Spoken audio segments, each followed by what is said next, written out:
Smart Ahmednagar news. नायक सतीश बाबूराव कात्रे यांनी 20 वर्ष सेवा करत पडेगावच्या महाराष्ट्रात व देशात नाव केले।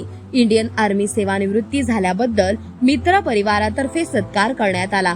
यावेळी लतीफ भैया पटेल, सय्यद हारून, समाजसेवक सय्यद झाकीर तसेच सामाजिक कार्यकर्ते उमेर शेख, अब्बास पटेल व गावातील ज्येष्ठ नागरिक व राजकीय सामाजिक क्षेत्रातील नागरिक यावेळी उपस्थित होते।